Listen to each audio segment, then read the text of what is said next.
ابرہہ کا انجام۔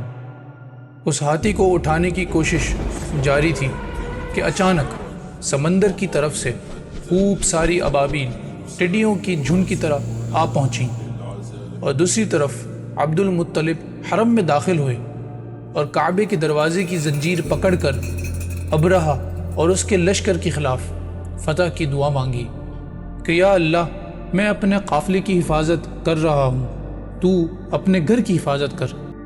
اور پھر قوم کو اپنے ساتھ حرا پہاڑ پر لے گئے، کیونکہ ان کا خیال یہ تھا کہ وہ ابرہہ کا مقابلہ نہیں کر سکیں گے۔ اتنے میں ابابیل آ پہنچیں، جو چڑیا کے مقابلے میں ذرا بڑی تھیں، اور ہر ایک کی چونچ میں پتھر کے 3 ٹکڑے تھے۔ جس پر وہ پتھر گرا اس کے جسم کے 2 ٹکڑے ہو گئے، اور ابرہہ کی حالت یہ تھی کہ وہ بھاگ رہا تھا اور اس کے جسم کا ایک عضو گرتا چلا جا رہا تھا۔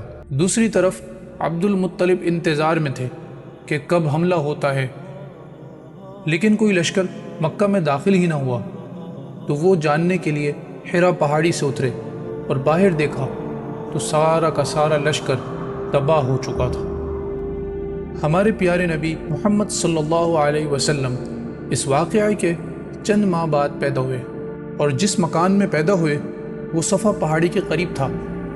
اس موقع پر شیطان بہت بری طرح چیخا۔ تفسیر میں ذکر ہے کہ شیطان صرف 4 مرتبہ چیخا ہے۔ پہلی بار اس وقت جب اللہ نے اسے ملعون ٹھہرایا، دوسری بار جب اسے زمین پر اتارا گیا، تیسری بار جب آپ صلی اللہ علیہ وسلم کی پیدائش ہوئی، اور چوتھی بار جب آپ صلی اللہ علیہ وسلم پر سورہ فاتحہ نازل ہوئی۔ حضرت عائشہ رضی اللہ عنہا سے روایت ہے کہ جب وہ رات آئی جس میں محمد صلی اللہ علیہ وسلم پیدا ہوئے، تو ایک یہودی عالم نے قریشی لوگوں سے بولا کہ آج اس امت کا آخری نبی پیدا ہونے والا ہے، اور وہ 2 رات دودھ نہیں پیے گا۔ یہ بات درست ہے کہ آپ صلی اللہ علیہ وسلم نے 2 دن دودھ نہیں پیا۔ دوسری نشانی یہ بتائی کہ مہر نبوت اس کے کندھے مبارک کے پاس ہوگی، جس پر بہت زیادہ بال ہوں گے۔ چنانچہ جب اس کو چند لوگوں سے پتہ چلا کہ آج کسی کے ہاں ایک بچہ پیدا ہوا ہے، وہ یہودی سیدہ آمنہ کے دروازے پر پہنچا۔ لوگ وہ بچہ لے کر آئے، اور جیسے ہی کپڑا اس بچے کے کندھے سے ہٹایا گیا، وہ یہودی بے ہوش ہو کر گر گیا۔ ہوش آنے کے بعد اس نے بتایا کہ میں اس غم میں بے ہوش ہوا کہ میری قوم میں سے نبوت ختم ہو گئی، اور اللہ کی قسم، یہ اللہ کا نبی ہے، یہ بچہ تم پر زبردست غلبہ حاصل کرے گا، اور اس کی شہرت مشرق سے مغرب تک پھیل جائے گی۔